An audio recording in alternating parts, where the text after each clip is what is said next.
Hi there. The very first thing I would like to do is thank you for dropping by. This is PMP Dash and I am Maneesh Vijaya from PM Pulse, the very pulse of project management. And these blinking lights at the back, in case you're wondering what the hell is going on, well, it's the after effects of Deepavali, the Indian festival of lights, and I am kind of addicted to it. And Diwali's over, but these lights will remain till the end of this year. Yes, that's how much I like this festival. But coming to the point, let's talk about PMP Dash and let's talk about you. Now, December 31st is round the corner, 2021. The exams for PMP, the last one, which is dedicated or based on PMP 2021, is going to be on 31st of December 2021.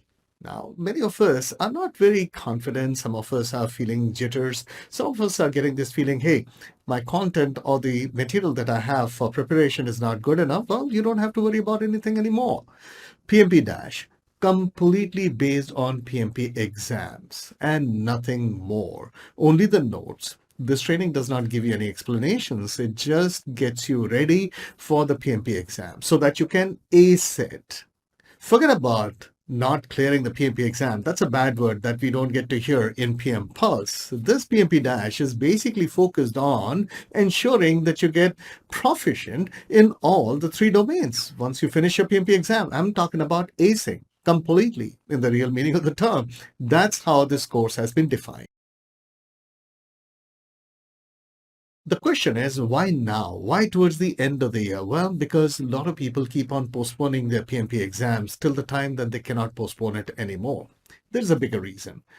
The 7th edition has already come out for PMBOK, and it'll become the examination based on 7th edition will become applicable from the 2nd of January 2022. Therefore, if you spent a good amount of time preparing for PMP exam based on the 2021 syllabus, well, now is the time.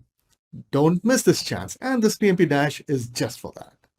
This is the reason why I always come out with PMP Dash towards the end of the year. Last year, over 1,200 people used it and cleared it before December, aced it. We wish to repeat the number, maybe more, but the point is, you need to make sure that you clear the PMP exam before 2021.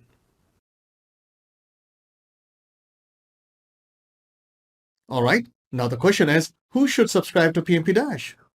Anyone who has prepared for PMP exam has not given the PMP exams yet. They have applied for the PMP exams but are finding difficult to prepare and actually fix the date for PMP exam. If there has been a lot of gap in the time you last studied for PMP and now you're struggling to somehow clear the PMP exam before the end of December 2021, well, this course is for you. This is for anyone who's wanting to clear the PMP exam before 2021, December 2021, right? The point is, this course has nothing to do with 35 contact hours. No, that's something that I assume that you've already taken, because now this course is only for acing the PMP exam, examination readiness course. How can it help you? PMP Dash has been made in a manner that only the specific notes, tips and tricks, ETOs, which are very important for the PMP exams, are provided to you in a manner, in a proper sequence, the way the real projects are done. People who get confused between predictive, iterative, incremental, and agile methodologies, including hybrid, well, now you would not. This particular course has been made even for those people who are not from IT background, but they will still be able to understand and answer questions about Agile. That is how it has been made. But we don't stop there.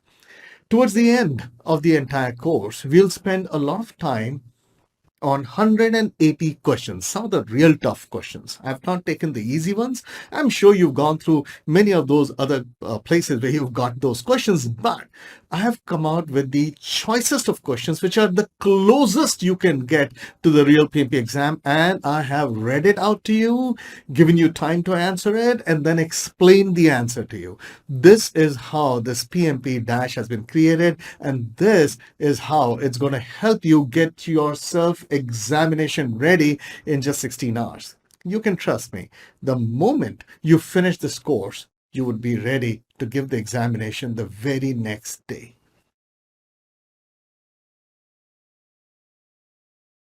All right, let's make it a little tougher. Special new edition or publication edition dedicated to the upcoming Olympics event. What would that be? Well, that's a project. Very good. Software maintenance. That's operations. Now, please remember, software maintenance is operations, but the enhancements that you get, those are projects. Okay? Running an expensive help desk setup, well, that's operations. But if I ask you, hey, we are setting up a new help desk, what would that be? Well, that would be project. Got it? All right, let's move forward. Project versus operations. Let me give you a simple question scenario. You are working hard to make a project charter for the correction of serious bugs and inconsistencies reported by the product user. However, you are not able to get the necessary inputs for the same. You approach your supervisor for help, but he is not even sure why you are creating a project charter. What should you do? That's a good question. But if you apply the 3 questions, you'll suddenly realize that this is not a project. Why are you making a project charter? Because project charter is needed to be made for a project, not operations. This is just maintenance. You're getting normal bugs because the project is already in operations and there's some inconsistencies. That means there is no enhancement. Bugs means things which you've already delivered and they're not working the way they should have. And therefore, you're simply maintaining it. And maintaining a software is operation. So it is not a project, but software maintenance and hence operations. And one does not make a project charter for operations. Now imagine this is an actual examination question and you'll be surprised how many of the people would get this wrong because you assume that all questions in the PMP exams would have to do with project. Now, let's look at the ideation process. How does Agile work? Let's say we have a customer and they are looking for creating the very first project management based audio platform. Nothing of that kind in the world. So how about making the first audio platform on project management? So the customer will actually, basically they don't have any requirements, they have only ideas, so they get in touch with a business analyst.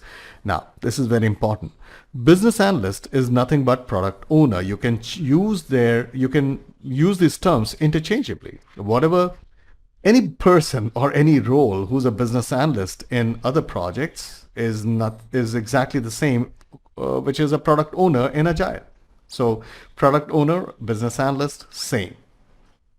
Now the customer will deal with the product owner and discuss certain ideas, and all these ideas, the product owner, which are also called epics, I'm repeating it, high level requirements, also called ideas, are also called epics in Agile.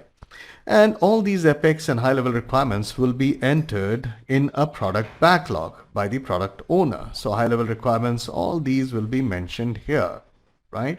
After a period of time, even though these high level requirements are not completed, we could simply start the project because, product backlog could be changed at any point of time. And therefore, the next thing happens, and that is the product owner works with the customer to create an overall product vision, which is also called the project roadmap. Project roadmap is created initially to indicate which capabilities and releases would be done in which sequence and when. This is a high-level plan for the entire project. This roadmap tends to change during the project progress due to backlog grooming. That's common. But to begin with, we've got to start somewhere. So the customer may look at all the major deliverables, all the major high-level requirements, and simply figure out, okay, in which order he wants. Lisa is a project manager, and there are many conflicts within her team, especially one of her team members, Tim, expresses his opinion constantly and likes to provoke a debate with others. What is a good approach for Lisa to deal with Tim? A. Tell the other team members not to be bothered by Tim. B. put Tim in charge of forming a recommendation for the team to consider. C. Remove Tim from the project team. And D. Let Tim work more individually.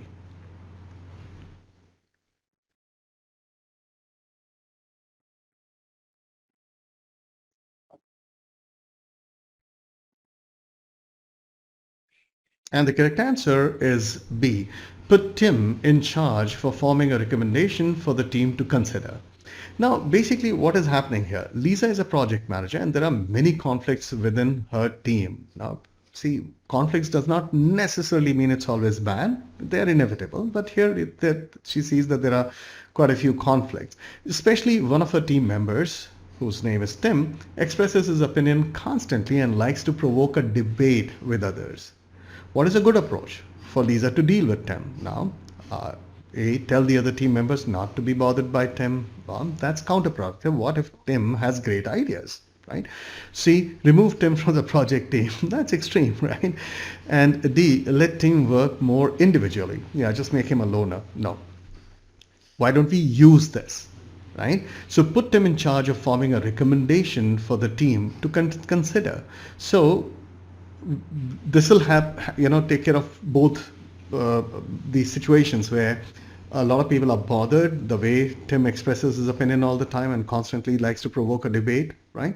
At the same time, it also fulfills the Tim's habit of coming out with new ideas or trying to come out with something new, which is perfectly all right. So just make him in charge of forming recommendation for the team, right? So he'll make the recommendation and give it to the team. So the team will also get involved and it will take a more formal route. And this way, the how do I say, the skills of, the attitude of Tim will be harnessed in the correct direction.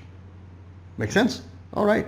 Like, for example, anybody in my projects, anybody who was extremely critical of things, I would actually put them in quality because that's where the person fits in best. He's going to prick point every little thing and he's going to make the product very robust, right? So that's the whole point.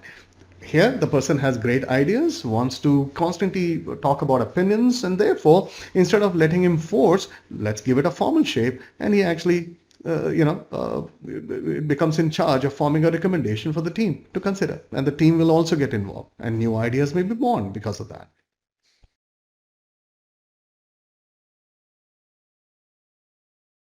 All right, the time's now, and the clock is ticking. Subscribe to PMP Dash and ace the PMP exam before the time runs out.